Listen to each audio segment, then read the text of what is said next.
You know, after 9/11, I began to look at this whole map of this Asian Pacific region a lot differently. Previously, I was just looking at the coastal region along China's coast, where the United States is talking about deploying these theater missile defense systems. But after 9/11, I now look at China's inland border, an area that we now call Central Asia. We know a lot more about it today. We know that the United States has set up bases now in this Central Asian region. And that, as President Bush has said, we're going to be there a long, long time.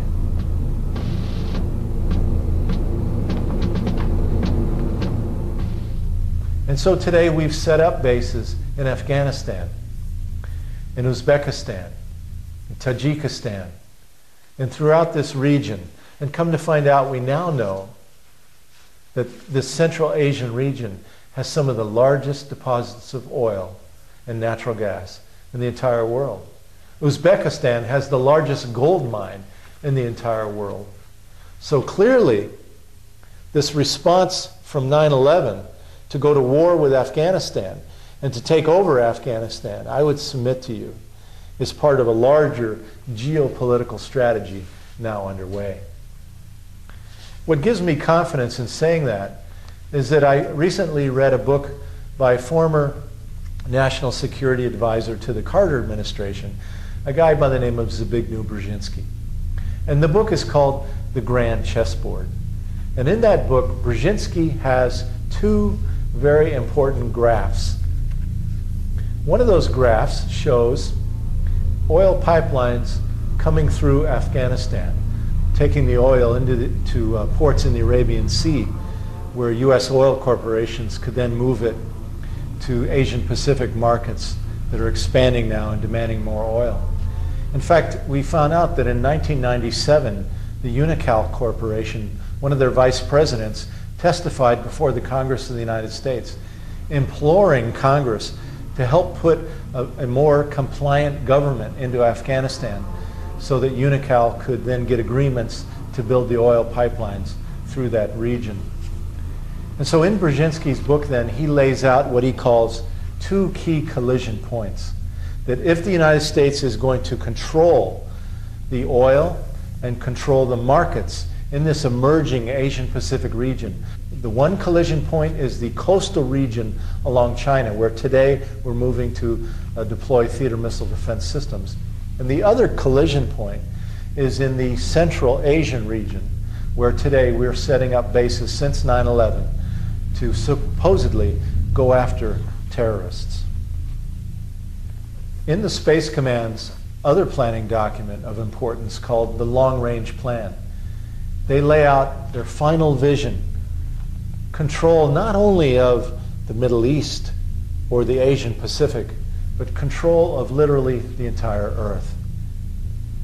With the new technologies underway, the successor to the shuttle that is being worked on today, for example, what they're calling the military space plane, it would fly down from orbit, drop an attack on the Earth, and then go back up into space. And also the space-based laser, what they're calling the Death Star at the Pentagon. The industry magazine Aviation Week and Space Technology recently reported on a Space Command computer war game set in the year 2017. And in that computer war game, it was the US against China, the Reds versus the Blues. And in that computer war game, the Space Command launched a preemptive first strike attack on China. Now, maybe a year or two ago, we would have all laughed at the notion of the United States launching a preemptive first strike attack on anyone. But now we all know that in the George W. Bush administration, preemptive first strike attack is now official doctrine. And so in that computer war game, the United States launched a preemptive first strike attack on China, using as its first weapon the successor to the shuttle, the military space plane that flew down from orbit, dropped an attack on China, and then went back up into orbit again. And then the second attack in that computer war game was none other than the space-based laser. A few years ago, the Congress of the United States asked a congressional staffer by the name of John Collins to write the definitive study. How's this whole thing going to work? And his report to the Congress is a book called Military Space Forces, the Next 50 Years. The interesting thing about the book is that in the foreword of it, the section where people recommend it, it is signed by the likes of Senator John Glenn, former congressman, now senator from Florida, Bill Nelson, and other leading politicians. And one of the most interesting things in this book is that the author says, whoever controls the Earth-Moon gravity well will control who gets on and off the planet Earth. He says with U.S. bases on the moon and with armed space stations at the L4 and L5 positions, the United States will be able to essentially control who gets on and off the planet Earth. Now, why would the United States want to control who got on and off the planet Earth? To understand that, we must understand what's really behind the space exploration program of NASA. In another book, written by a NASA scientist this time, called Mining the Sky, Untold Riches from the Asteroids, Comets, and Planets, John Lewis reports that there is gold on the asteroids.